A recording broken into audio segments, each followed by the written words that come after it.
नमस्कार मित्रों, मैं डॉक्टर आदित्य पाराशरी अपने अनंत कथा सागर चैनल में आपका एक बार फिर स्वागत करता हूं और एक नई श्रृंखला शुरुआत कर रहा हूं। ये श्रृंखला सनातन हिंदू धर्म के रीति रिवाजों को लेकर है। कई बार ऐसा होता है कि हम जो पीछे लोगों ने बताया उसके महत्व को जाने बगैर मन से या अनमनेपन से हम चीज़ें करते चले जाते हैं, लेकिन लोगों को पता नहीं होता। ना ही हम अपने बच्चों को इसके बारे में बता पाते हैं। यदि वो सवाल हमसे करें तो हमारे पास उसका कोई जवाब नहीं होता और इस चीज़ का अन्य धर्म वाले लोग इसका फ़ायदा उठाते हैं, हमारे धर्म को बदनाम भी करते हैं। तो श्रृंखला के पहले एपिसोड में मैं गणेश जी को लेकर आपके सामने कुछ बातें रखना चाह रहा हूँ।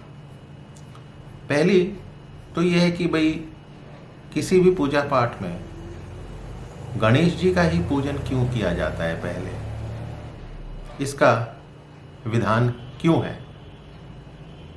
उन्हें विघ्नहर्ता, रिद्धि सिद्धि का स्वामी कहा जाता है। इनके स्मरण, ध्यान, जप और आराधना से कामनाओं की पूर्ति होती है, विघ्नों का नाश होता है। तो प्रत्येक शुभ कार्य के पूर्व ओम श्री गणेशाय नमः का उच्चारण कर उनकी स्तुति में ये मंत्र हमेशा बोला जाता है। वक्रतुंड महाकाय सूर्यकोटि संप्रभा निर्विघ्नं कुरु मे देव सर्व कार्येषु सर्वदा। अब गणेश जी की पूजा सबसे पहले क्यों होती है, इसकी कथा कुछ इस प्रकार है। पद्म पुराण के अनुसार सृष्टि के आरंभ में जब यह प्रश्न उठा कि प्रथम पूज्य किसे माना जाए, तो समस्त देवतागण ब्रह्मा जी के पास पहुंचे और ब्रह्मा जी ने कहा, जो कोई संपूर्ण पृथ्वी की परिक्रमा सबसे पहले कर लेगा उसे ही प्रथम पूजा जाएगा। अब इस बात पर सभी देवतागण अपने अपने वाहनों पर सवार होकर परिक्रमा करने के लिए निकल पड़े। अब चूंकि भगवान गणेश का तो वाहन चूहा है और उसका शरीर स्थूल, तो ऐसे में वो परिक्रमा कैसे कर पाते। तो इस समस्या को देवर्षि नारद ने सुलझाया। नारद ने उन्हें जो उपाय बताया उसके अनुसार गणेश जी ने भूमि पर राम का नाम लिखकर उसकी 7 बार परिक्रमा करी और ब्रह्मा जी के पास सबसे पहले पहुंच गए। तब ब्रह्मा जी ने उन्हें प्रथम पूज्य बताया, क्योंकि राम नाम साक्षात श्री राम का स्वरूप है और श्री राम ही संपूर्ण ब्रह्मांड में विख्यात है। एक अन्य कथा जो कि शिव पुराण में वर्णित है। शिव पुराण कहता है कि एक बार समस्त देवता भगवान शंकर के पास ये समस्या लेकर पहुंचे कि किस देवता को उनका मुखिया चुना जाए।